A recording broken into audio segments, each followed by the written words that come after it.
সর্বভারতীয় তৃণমূল কংগ্রেস নেত্রী মমতা বন্দ্যোপাধ্যায়ের আশীর্বাদ ধন্যপ্রার্থী শ্যামলী সর্দারের সমর্থনে আজকে এই সামাটে একটি পথসভার আয়োজন করা হয়েছে। এই পথসভায় উপস্থিত আছেন আমাদের সম্মানীয় সভাপতি পুলিশ সামন্ত মহোদয়। আন্তরিকভাবে ধন্যবাদ এবং কৃতজ্ঞতা শ্রদ্ধা সম্মান জানাই। আপনাদের নিশ্চিতভাবে মনে আছে যে মমতা বন্দ্যোপাধ্যায় দুটি স্লোগানকে সামনে রেখে 11 সালে মার্কসবাদী কমিউনিস্ট পার্টির বিরুদ্ধে খেটে খাওয়া শ্রমজীবী কৃষিজীবী মানুষদের সংঘবদ্ধ করেছিলেন। মমতা বন্দ্যোপাধ্যায় 11 সালে মানুষকে দুটি স্লোগানকে সামনে রেখে সমস্ত স্তরের মানুষকে একত্রিত করেছিলেন। স্লোগান দুটি কি ছিল? একটি স্লোগান ছিল বদলা নয় বদল চাই, বাংলার পরিবর্তন চাই।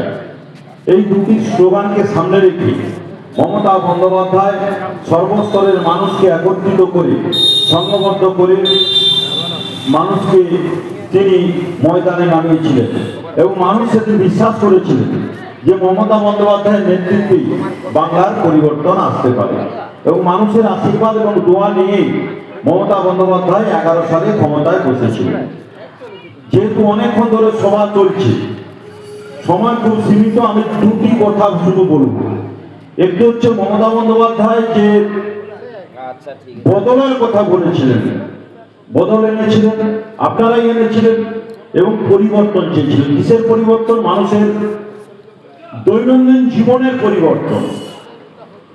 সেই পরিবর্তন আজকে 26 সালে এসে আপনারা যদি মিলাতে বসেন, আপনারা নিজেরা মিলালেই কিন্তু আজকে উত্তর পেয়ে যাবেন মমতা বন্দ্যোপাধ্যায় 11 সালে যে কথা দিয়েছিলেন সেই কথা 26 সালে সে মিলছে কিনা।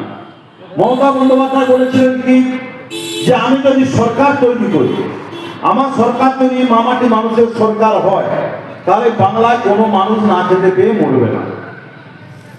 আজকে 26 সালে এসে যদি আমরা মিলাতে বসি, আজকে কিন্তু আপনারা বিনা পয়সায় রেশনের চাল পাচ্ছেন। অর্থাৎ সামান্য ভাত এবং ডালের ব্যবস্থা মমতা বন্দ্যোপাধ্যায় 11 সালে যে কথা দিয়েছিলেন আর 26 সালে এসেও সেই ধারাবাহিকতা বজায় রেখেছেন।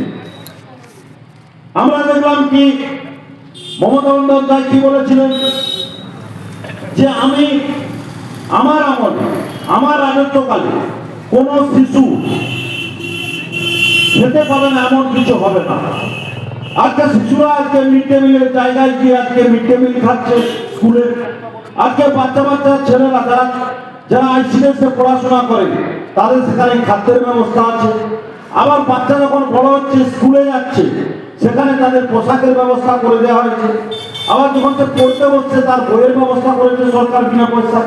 যখন সে দূরের জায়গায় স্কুলে যাবে তখন তাকে সাইকেলের ব্যবস্থা করে দিয়েছে এই সরকার। খালি পায়ে হাঁটতে পারবে না, জুতোর ব্যবস্থা করে দিয়েছে সরকার। আবার যখন সে বড় হচ্ছে, যখন সে লেখাপড়া করছে, তার বাবা হয়তো কষ্ট করে তাকে লেখাপড়া শেখাচ্ছেন, তার স্কলারশিপের ব্যবস্থা করেছেন। এবং সে যখন বড় হয়ে যখন চাকরি বাকরির জন্য সে চেষ্টা করছে, ফর্ম ফিল আপ করতে হবে, তার জন্য তিনি আজকে যুবশ্রী চালু করেছেন। আবার যখন তিনি হয়তো চাকরি পাননি, তিনি ব্যবসার জন্য তার ঋণের ব্যবস্থা করে দেওয়া আছে। তিনি পড়াশোনা করবেন, তার জন্য স্টুডেন্ট ক্রেডিট কার্ডের ব্যবস্থা করে দিয়েছেন। আবার তিনি আস্তে আস্তে যখন তিনি বার্ধক্যে যাচ্ছেন, তার বার্ধক্য ভাতার ব্যবস্থা করেছেন। আবার যখন সেই লোকটি বাচ্চা থেকে বড় হয়ে যখন সে তার ইউরোপ ত্যাগ করছেন, সেখানেও কিন্তু মমতা বন্দ্যোপাধ্যায়ের সাহায্য আছে। তাহলে মমতা বন্দ্যোপাধ্যায় যে কথা আপনাদের দিয়েছিলেন, যে বদলা নয় বদল চাই, বাংলার পরিবর্তন চাই, 26 সালে আসে, সেটা মিলিয়ে দেখুন মমতা বন্দ্যোপাধ্যায় সেই কথা রেখেছেন কিনা। আজকে আমরা আগে কি দেখতাম, মার্কসবাদী কমিউনিস্ট পার্টি 34 বছর এখানে রাজত্ব করেছে। একটা সামান্য সার্টিফিকেটের জন্য আপনাকে এলসিএস এর বাড়ি যেতে হতো, একটা তিরপলের জন্য আপনাকে পার্টি অফিসে হত্যা দিয়ে বসে থাকতে হতো। এখানে শিবুরা আছেন, ওরা জানে, পুরনো মানুষ। আজকে মমতা বন্দ্যোপাধ্যায়ের সময় কি কোন তৃণমূল কংগ্রেসের পার্টি অফিসে কাউকে যেতে হয় না। সরকারি ব্যবস্থাপনায় তৃণমূল কংগ্রেস করুন, বিজেপি করুন, সিপিএম করুন, এসএসআই করুন, সবাই কিন্তু সরকারের সমস্ত সাহায্য আপনারা পাচ্ছেন। বহু বিজেপি নেতা, বহু মার্কসবাদী কমিউনিস্ট পার্টির নেতারা লাইন দিয়ে তারা ফর্ম ফিল আপ করে আজকে লক্ষ্মীর ভান্ডার পাচ্ছে, আজকে যুব সাথী পাচ্ছে, আজকে তার বাড়ির ছেলেমেয়েরা স্কুলে যায় সেখানে সবুজ সাথীর সাইকেল পাচ্ছে, মিড ডে মিলও সেখানে সবাই মিলে একসঙ্গে আনন্দের সঙ্গে খাওয়া দাওয়া করছে। সেখানে সিপিএম বলে কিছু নেই, বিজেপি বলে কিছু নেই, তৃণমূল বলে কিছু নেই, এসইউসিআই বলে কিছু নেই। এটাই পরিবর্তন। এই পরিবর্তন মমতা বন্দ্যোপাধ্যায় চেয়েছিলেন এবং সেই পরিবর্তন এনেছে। আজকে কৃষকের কথা বলে মার্কসবাদী কমিউনিস্ট পার্টিরা, ওনারা কৃষকের জন্য কি করেছেন? ওরা অপারেশন বর্কার নাম করে জমি দখল করত, লাঙ্গলজার জমি তার রুই বেঁচে কাটবে সে, এই স্লোগান মার্কসবাদী কমিউনিস্ট পার্টির ছিল। ওই কৃষকদের জন্য তো এরা কিছু করেনি। আজকে কৃষকদের যখন ফসল নষ্ট হয়ে যায়, আজকে মমতা বন্দ্যোপাধ্যায় কিন্তু সেই ফসলের দাম দেয়। আজকে যখন আপনারা সমবায় সমিতি থেকে ঋণ নেন, তার যে সমবায় যে ঋণ নেন তার যে ইন্স্যুরেন্সের টাকা, সেই টাকাও কিন্তু আজকে বর্তমান মামাটি মানুষের সরকার, তৃণমূল কংগ্রেসের সরকার দেয়। তাহলে মমতা বন্দ্যোপাধ্যায় একদিকে যুবকদের কথা ভাবে, একদিকে কৃষকদের কথা ভাবে, একদিকে ছাত্রদের কথা ভাবে, একদিকে মায়েদের কথা ভাবে, বোনেদের কথা ভাবে। আজকে লক্ষ্মীর ভান্ডার সারা ভারতবর্ষে আজকে বিখ্যাত হয়ে গেছে। আজকে যারা মায়েরা বসে আছেন, আজ থেকে 10 বছর আগে কখনো কল্পনা করতে পারতেন না যে মাসে তার অ্যাকাউন্টে 1000 টাকা ঢুকবে। একটা বাচ্চা ছেলে যখন মায়ের কাছে এসে বলতো, মা 10টা টাকা দাও, আমি আইসক্রিম খাবো, সেই মা তাকে দিতে পারতো না। তার বাবা গরিব, 10 টাকা আইসক্রিম খাওয়ানোর মতো ক্ষমতা তার নেই।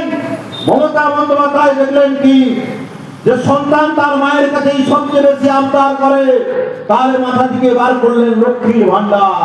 সেই লক্ষ্মীর ভান্ডার দিয়ে আপনার সন্তান যখন আপনার কাছে এসে আবদার করে যে মা আমাকে 10 টাকা দাও, আমি আইসক্রিম খাবো, আপনি কিন্তু সেই অ্যাকাউন্ট থেকে 10 টাকা দিয়ে আপনার ছেলেকে আপনি আনন্দ দেন, আপনার ছেলে 10 টাকা নিয়ে আনন্দে আইসক্রিম খায়। এটার নামে মমতা বন্দ্যোপাধ্যায়, এটার নামে তৃণমূল কংগ্রেস। ভারতীয় জনতা পার্টি, যাকে আমরা জুমলা পার্টি বলি, এই ভারতীয় জনতা পার্টি কেন্দ্রের সরকারে আছে। আজকে মাস্টার প্ল্যানের কথা বলছিল আমাদের মিনার, আমি আর ওই কথায় যাচ্ছি না। আজকে বলছে কি যে মাস্টার প্ল্যান কোথায়? আজকে মাস্টার প্ল্যান হচ্ছে, আজকে মাটি কাটা হচ্ছে, আজকে পাকা পুল তৈরি হচ্ছে, আজকে রাস্তাঘাট তৈরি হচ্ছে। কোনদিন দেখেছিলেন যে রাজনগর থেকে আপনি যখন নাগপুর যাবেন ঢালাই রাস্তা দিয়ে যাবেন, পাড়ার মধ্য দিয়ে যখন যাচ্ছেন তখন ঢালাই রাস্তা দিয়ে যাবেন? আমরা যখন মিটিং করতে আসতাম, মোরাম রাস্তায় লাল চুল লাল হয়ে যেত, কাদা, বর্ষাকালে রাস্তায় যাওয়া যেত না। আজকে পাকা রাস্তা তৈরি হয়েছে, ঢালাই রাস্তা তৈরি হয়েছে। আর ভারতীয় জনতা পার্টি বলছে যে আমরা সাহায্য করবো, মাস্টার প্ল্যান করবো। মাস্টার প্ল্যান এখনো করতে পারলো না, মমতা বন্দ্যোপাধ্যায়কে করতে হলো। আবার নতুন করে রেলের স্বপ্ন দেখাতে শুরু করেছে। আজকে 5 বছর এখানে বিজেপির আজকে এমএলএ আছেন, একটা উন্নয়নের কথা বলুন, একটা, যে আমি এই উন্নয়নটা করেছি সামার রাজনগর গ্রাম পঞ্চায়েতে, একটা উন্নয়ন দেখাতে পারবেন না। আপনাদের মনে আছে যে ভারতীয় জনতা পার্টি বিজেপি কি বলেছিল? ভারতের মাননীয় প্রধানমন্ত্রী নরেন্দ্র মোদী বলেছিল যে আমরা যদি সরকারে আসি, ভারতবর্ষের যেসব কালো টাকা বিদেশে চলে গেছে সেই কালো টাকা আমি ফিরিয়ে আনবো। ফিরিয়ে এনে কি করবো না, প্রত্যেক ভারতীয়দের অ্যাকাউন্টে 15 লক্ষ টাকা করে আমি সেখানে প্রবেশ করাবো। তৃণমূল কংগ্রেসের কাউকে 15 লক্ষ টাকা দেওয়ার দরকার নেই, 15,000 টাকা দেওয়ার দরকার নেই। বিজেপির কোন নেতৃত্ব, কোন কর্মী, কোন সমর্থক এখানে দাঁড়িয়ে বলুক যে আমি 15 পয়সা আমার অ্যাকাউন্টে পেয়েছি, সেই যে কালো টাকা থেকে দেখাতে পারবেন না। শুধু মিথ্যা বলে মানুষকে ভাওতা দিয়ে নির্বাচনে জয়লাভ করার চক্রান্ত করছে, তার বিরুদ্ধে আমাদের সজাগ থাকতে হবে। আজকে হিন্দু মুসলিমের লড়াই লাগিয়ে দিতে চায় এই ভারতীয় জনতা পার্টি। বলছে জয় শ্রীরাম। জয় শ্রীরাম কি বিজেপিকে ঠিকা দেওয়া হয়েছে নাকি? শ্রীরামকে আমরা সবাই পুজো করি, আমরা যারা হিন্দু তারা শ্রীরামকে পূজা করে, আর সেই শ্রীরামকে আমরা বাঙালিরা পূজা করি, হিন্দুরা পূজা করি। আর বিজেপি এমন ভাব দেখাতে চায় যে তার শ্রীরাম তাদের ঠাকুর, তারা তাকে ঠিকা নিয়েছে। আপনি কার প্রতি শ্রদ্ধা জানাবেন, কাকে প্রণাম করবেন, তার ঠিকা কোনো রাজনৈতিক দলকে দেয়নি। ধর্ম যেটার উৎসব সভা, কেউ আল্লাহকে ডাকে, কেউ ভগবানকে ডাকে, কেউ প্রভুকে ডাকে, কেউ শ্রীরামকে ডাকে, কেউ মা কালীকে ডাকে, কেউ দুর্গাকে ডাকে। যেহেতু আমরা হিন্দু, আমরা হিন্দুত্ব রেখে আমরা যে যার দেবদেবীকে পুজো করি। কারো ব্রাহ্মণ বাড়িতে নারায়ণ শিলা থাকে, তারা নারায়ণ পূজা করে, কেউ শিব পূজা করে। আর ভারতীয় জনতা পার্টি জয় শ্রীরামের না ধ্বজা উড়িয়ে মানুষকে বিভ্রান্ত করতে যাচ্ছে, মানুষকে বোঝাতে যাচ্ছে যে জয় শ্রীরাম তাদের ঠাকুর, তারাই সেটাকে দখল করবে। ধর্ম পালনের জন্য কাকেও মধ্যস্থ করার দরকার নেই, কাকেও দালালি করার দরকার নেই। যার যেটা মনে হবে, যে দেবতাকে ডাকতে পারে, তার সেই স্বাধীনতা আছে। একটা ধর্মের ভিত্তিতে একটা সংঘাত দেখাতে চায়, রাজ্যে বিভেদ করতে চায়, এর বিরুদ্ধে আমাদের সজাগ হতে হবে। আজকে মানুষকে পরিষেবার কথা বলছে, আজকে গ্যাসের দাম বৃদ্ধি পাচ্ছে কেন? আজকে গ্যাসের জন্য আজকে মানুষকে লাইন দিতে হচ্ছে কেন? আজকে এসআইএল এর নাম করে মানুষের ভোট কেটে দিচ্ছে কেন? আজকে কত পার্সেন্ট হিন্দুদের ভোট কাটা গেছে। এরা বলে যে আমরা তৃণমূল কংগ্রেস হিন্দু বিদ্বেষী। তৃণমূল কংগ্রেস তো নির্বাচন কমিশনকে নিয়ে কাজ করেনি, তাহলে আজকে ভারতবর্ষের সরকার থাকার পরেও কেন এসআইএল নামে করে হিন্দুদের নাম কাটা যাচ্ছে? তার জবাব বিজেপিকে দিতে হবে, তার জবাব বিজেপিকে দিতে হবে। আর সেই জবাব পাবেন, সেই জবাব চাইতে আপনাকে 23 তারিখ সকাল সকাল নিজ ভোট কেন্দ্রে গিয়ে আপনাকে তৃণমূল কংগ্রেসের যে জোড়াফুল, সেই জোড়াফুল প্রতীকে আপনাকে ছাপ দিতে হবে। আপনি যদি জোড়াফুল প্রতীকে ছাপ না দেন, আগামী দিনে আপনার স্বাধীনতা থাকবে কিনা, আপনার পরিবারের খাদ্য থাকবে কিনা, আপনি স্বাধীনভাবে চলাফেরা করতে পারবেন কিনা, আগামী দিনে ভারতীয় জনতা পার্টি ঠিক করে দেবে, কেন্দ্রীয় সরকার ঠিক করে দেবে। আপনি সেটা চান না? আপনি ভারতবর্ষের মানুষ হয়ে, বাংলার মানুষ হয়ে স্বাধীনভাবে চলতে পারবেন, স্বাধীনভাবে মতামত প্রকাশ করতে পারবেন, স্বাধীনভাবে আপনি আপনার জায়গায় যেতে পারবেন, স্বাধীনভাবে আপনি আপনার ধর্ম পালন করতে পারবেন, সেটা চান? তার উত্তর আপনাকে তৈরি করতে হবে। আপনাকে ভাবতে হবে যে 11 সালে তৃণমূল কংগ্রেস ক্ষমতা আসার পর আপনি কি কি পরিষেবা পেয়েছেন, আপনার পরিবার কি কি পরিষেবা পাচ্ছেন। এর ভাবনা আপনাকে ভাবতে হবে রাতে শুয়ে শুয়ে। আপনি যখন রাতে ঘুমোতে যান, তখন আপনাকে ভাবতে হবে আগামীকাল তৃণমূল কংগ্রেসের সরকার যদি চলে যায়, যারা 15 লক্ষ টাকা দেওয়ার কথা বলেছিল, যারা বলেছিল বাংলাকে আমরা সোনার বাংলা তৈরি করব, যারা বলেছিল 15 লক্ষ টাকা আমরা ভরে দেবো, যারা কৃষকের কথা বলেছিল, তারা কিন্তু কিছুই দেবে না, তারা শুধু প্রতিশ্রুতি দেয়। তাই যিনি দিয়েছেন, যাকে পরীক্ষা করেছেন, যিনি মানুষের সঙ্গে থাকেন, মানুষের সঙ্গে থেকে সুখে দুঃখে আপনার সঙ্গে আছেন, কৈশোর শিশু থেকে শুরু করে, কৈশোর থেকে শুরু করে শেষ জীবন পর্যন্ত যে সরকার আপনার সঙ্গে থাকে, যার নেতৃত্বে সরকার চলে, সেই মমতা বন্দ্যোপাধ্যায়ের হাতকে আপনারা শক্ত করবেন। আমরা 11 সালে স্লোগান দিয়েছিলাম, ভিক্ষে নয় চাইছি জোড়া ফুলে ভোট দিন। 11 সালে মানুষ উজাড় করে ভোট দিয়েছিলেন, আর উজাড় করে ভোট দিয়েছিলেন বলেই আজকে এত উন্নয়ন পেয়েছেন। যেমন আপনারা একটা ভোট দিয়েছিলেন, তেমনি আপনারা উন্নয়ন খুঁজে নিয়েছেন। যেমন ভাবে সার্বিক উন্নয়ন পেয়েছেন, তেমনি ভাবে ব্যক্তিগতভাবে আপনারা বেনিফিট পেয়েছেন। আগামী দিনে আরো বেনিফিট হবে, আরো উন্নয়ন হবে, আরো বেশি করে আমাদের বাংলা এগিয়ে যাবে। বাংলার মামাটি মানুষের সরকার, তৃণমূল কংগ্রেস সরকার, সেই সরকার মানুষের সঙ্গে আছে, মানুষের সঙ্গে ছিল, মানুষের সঙ্গে আছে, মানুষের সঙ্গে থাকবে। মানুষকে সঙ্গে নিয়ে আমরা ঐক্যবদ্ধ হব। আমাদের ঐক্যবদ্ধ হয়ে হিন্দু মুসলিম খ্রিস্টান জৈন আমরা সবাই মিলে একসাথে মমতা বন্দ্যোপাধ্যায়ের হাতকে শক্ত করে আগামী 23শে এপ্রিল সকাল সকাল নিজ ভোট কেন্দ্রে গিয়ে মমতা বন্দ্যোপাধ্যায়ের যে সিম্বল জোড়া ফুল চিহ্ন, সেই জোড়া ফুল চিহ্নে ভোট দিয়ে আমরা শ্যামলী সরকারকে আমরা বিপুল ভোটে জয়লাভ করিয়ে ঘাটালের উন্নয়ন আমরা নিয়ে আসবো। এই প্রত্যাশা রেখে আবারও সবাইকে ঐক্যবদ্ধ হওয়ার আহ্বান জানিয়ে আমার সংক্ষিপ্ত বক্তব্য শেষ করছি। জয় হিন্দ, বন্দে মাতরম, তৃণমূল কংগ্রেস জিন্দাবাদ, মমতা ব্যানার্জি জিন্দাবাদ, অভিষেক ব্যানার্জি জিন্দাবাদ, জয় বাংলা।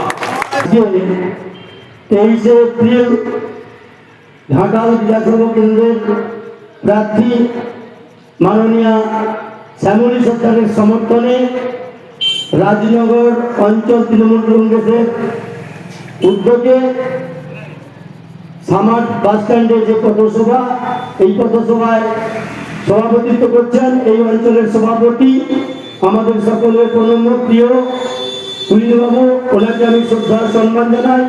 উপস্থিত আছেন ঘাটাল সাংগঠনিক জেলা তৃণমূল কংগ্রেসের সাধারণ সম্পাদক আমাদের সাথী কৌশিক রবি মহাশয়, ওনাকে আমি শ্রদ্ধা সম্মান জানাই।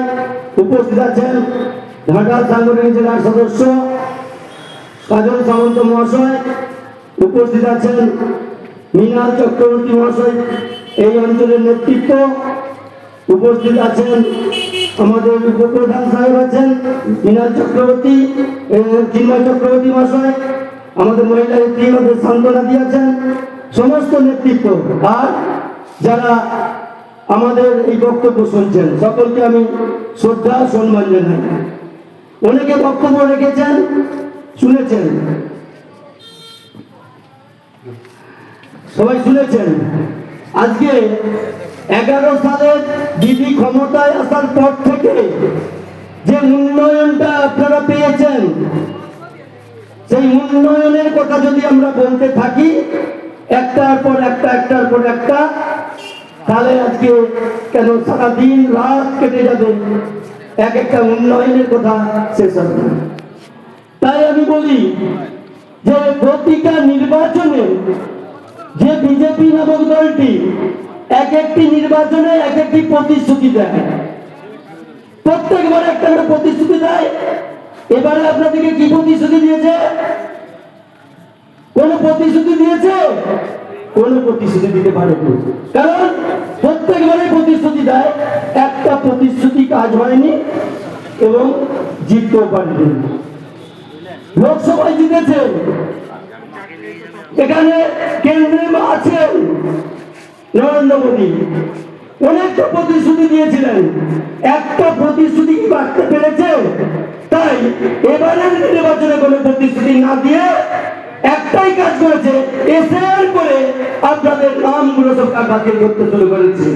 কারণ দেখছে নাম যদি কিছু বাদ দিতে পারি তাহলে মমতা বন্দ্যোপাধ্যায় সরকারকে ধাক্কা দেওয়া যাবে। এতটা সহজ নয়, এতটা সহজ নয়। বিজেপি শুনে রাখুন, আপনারা গতবারে এই এলাকা থেকে জিততে পারেননি, সমাজে আপনি জিততে পারেননি, রাজনগর অঞ্চলে জিততে পারেননি। আজকে ঘাটালের কয়েকটা অঞ্চল যদি না আমাদের সাথে বিক্রি করতো তাহলে শীতলকুপার জিততে পারতো না। শীতলকুপার জিতেছি, কি লাভ হয়েছে? কি লাভ হয়েছে আপনার এই এলাকায়? রাজনগর এলাকায় কোন উন্নয়ন এমএলএ করা হয়েছে? একটা উন্নয়ন করেনি। যে উন্নয়নটা হয়েছে আমাদের অঞ্চলের অঞ্চল পঞ্চায়েত থেকে, পঞ্চায়েত সমিতি থেকে, জেলা পরিষদ থেকে যে উন্নয়নগুলো আপনারা পেয়েছেন, তাহলে এমএলএ শীতল বাবু আপনার মিথ্যা প্রতিশ্রুতি কোথায় গেল? একটা উন্নয়ন আপনি করতে পারেননি। এবারে কি বলছে না, পাল্টান, পরিবর্তন করি। হ্যাঁ, পরিবর্তন যদি করতেই হয়, 29শে যে লোকসভা ভোট আসছে, ওই লোকসভা ভোটে কেন্দ্রে বিজেপি সরকারটাকে আগে পরিবর্তন করতে হবে। আর এই বিধানসভা ভোটে এই ঘাটাল বিধানসভার যে প্রার্থী শীতল কুমারকে হারিয়ে এই এই এলাকায় পরিবর্তন করতে হবে, আমাদের শ্যামলী সরকারকে জিতাতে হবে। এটাই আজকে আমাদেরকে প্রতিশ্রুতি দিতে হবে, এটাই আমাদেরকে প্রতিজ্ঞা করতে হবে। তবেই আমরা মমতা বন্দ্যোপাধ্যায় আপনারা পাশে আছেন, থাকবেন এবং উন্নয়নটা খুঁজে দেবেন। এখানে কোন রকম কিছু পরিচালনা করার সুযোগ পাবেন না। বহু মিথ্যা প্রতিশ্রুতি দিচ্ছেন, 15 লক্ষ টাকার গল্প শুনলেন।